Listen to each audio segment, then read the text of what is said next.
UN Secretary-General Special Representative in Iraq, Ad Melker, appeared in a European Parliament Foreign Commission hearing representing a report on Iraq and answering questions raised by Parliament members on the issue of Iraq and Ashraf. He insisted, having requested from the Iraqi government to dismantle the loudspeakers used for the psychological torture of Ashraf residents.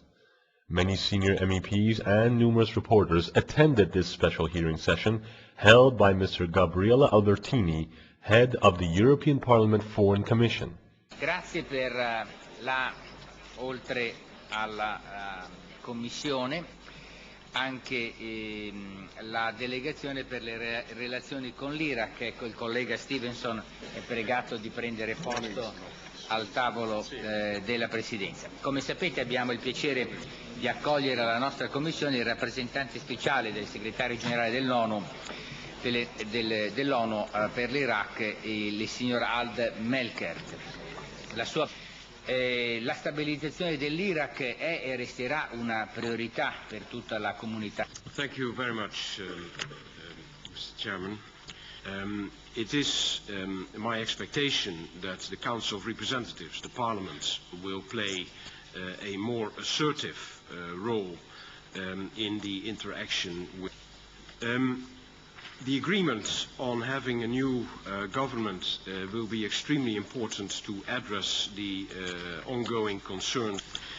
Also, our human rights mandate provides us with the opportunity to report regularly on the human rights situation, including violations and addressing ways forward to address such violations. In that framework, we are also monitoring the situation in Camp Ashraf and regularly meeting with government representatives in order to help sustain the humanitarian situation there on the basis of a number of key principles. Thank you very much indeed, Chairman. And first of all, my great thanks to you for your initiative in holding this joint meeting with Mr. Melkert. It's a very great opportunity for us from the members of the Delegation for Relations with Iraq. We are also alarmed at the continuing interference in the internal affairs of Iraq by some neighbouring countries, primarily Iran, and would hope that we could see an end to that with the setting up of the new government. A huge majority of members, in fact, signed a written declaration on Ashraf, and I'm glad that you mentioned that in your initial comments. We are extremely alarmed that Ashraf is under constant siege, that proper medical facilities are not enabled to access the very sick people in the camp. They are not allowed to go to hospitals. The camp is surrounded with 140 loudspeakers blaring propaganda and threats on a 24-hour basis. And that really must be seen as psychological torture and an abuse of the human rights of these people. And we really would call on you to give all possible help to these people. There are rumours this week, Mr. President, that unconfirmed rumours, I have to say, that the Iraqi army is perhaps preparing an attack on Camp Ashraf, maybe in response to the sudden interest that we're taking over here in the European Parliament. I hope, Mr. Melkert, you can do everything possible to avert such a human rights catastrophe. Thank you very much. Thank you very much, Mr. President. Let me thank Mr. Stevenson and his delegation for the interest that they take in developments in Iraq. I think it's extremely important that in the European Parliament such interest is there on an ongoing basis, and I look forward also to continue to work with you. We have certainly taken note of all the concerns that have been expressed, in particular on the situation in Camp Ashraf. What we are doing as UNAMI is to monitor the situation on the basis of a weekly visit to the camp, where we speak with everyone, including the representatives of the residents, and where we relay our impressions but also our concerns in no uncertain terms, if necessary, to the Ashraf Committee, which is the inter-ministerial committee in Baghdad that is in charge of the Ashraf file.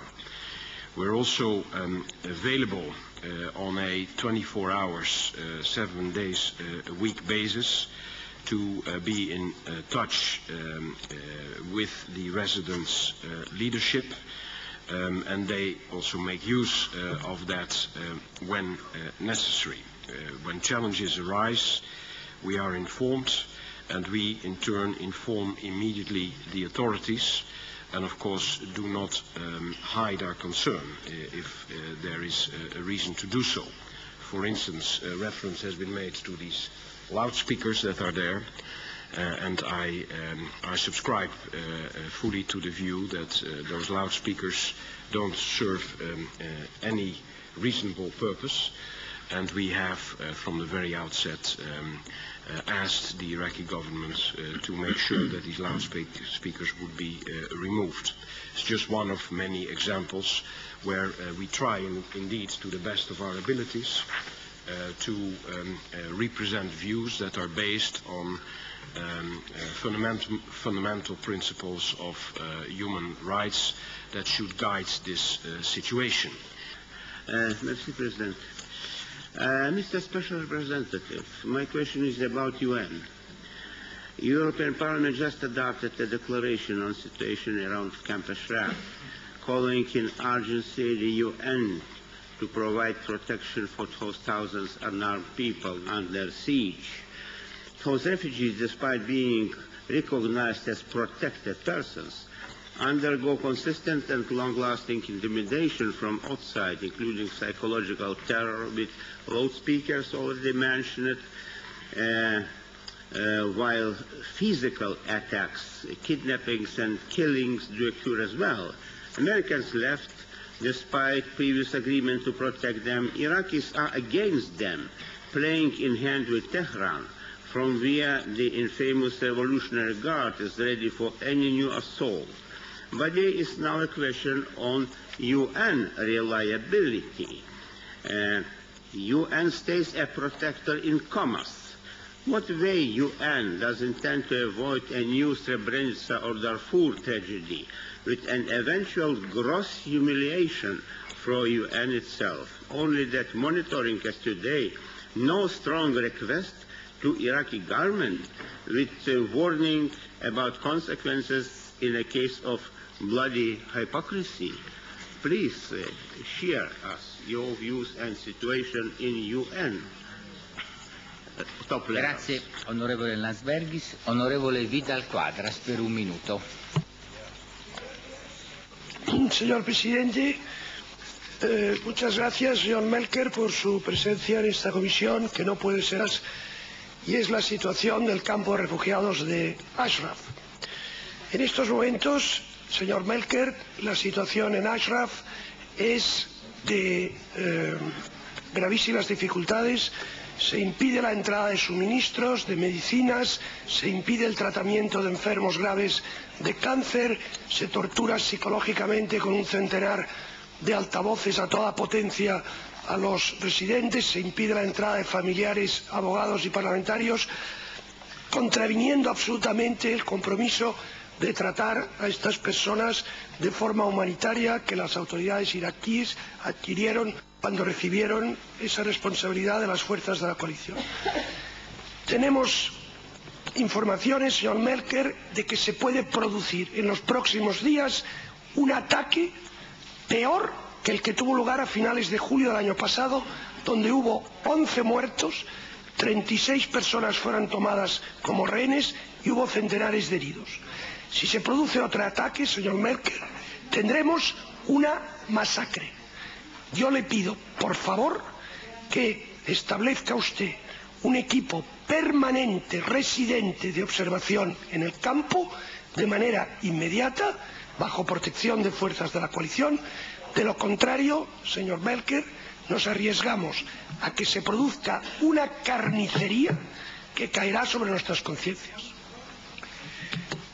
Onorevole, bene, allora 10 minuti per le risposte, per favore. Grazie.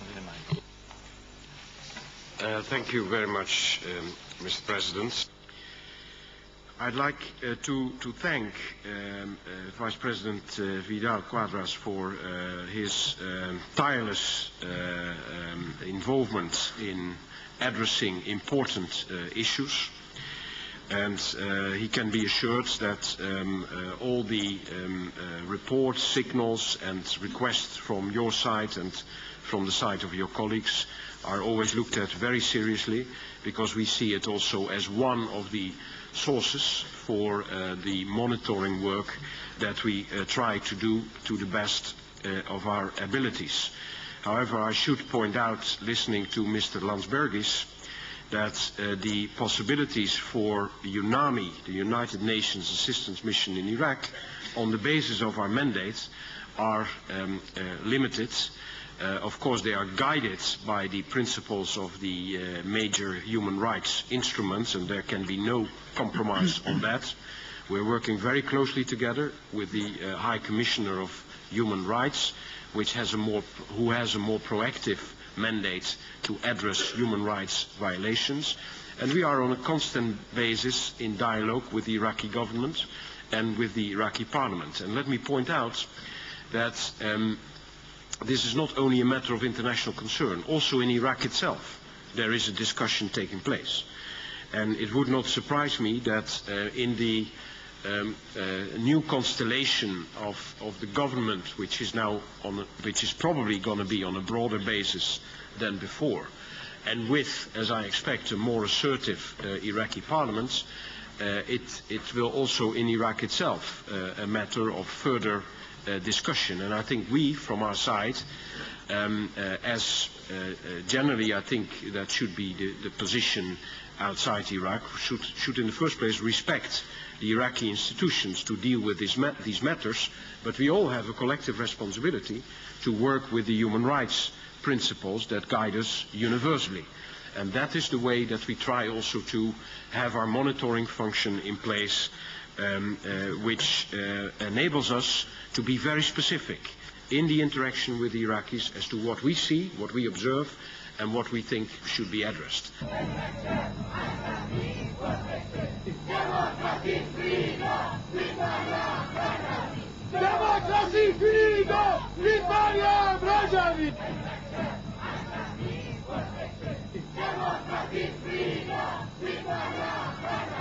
Democracy, freedom, Lithuania, Brazzaville. Democracy, freedom, Lithuania, Brazzaville. Democracy, freedom. وقتی که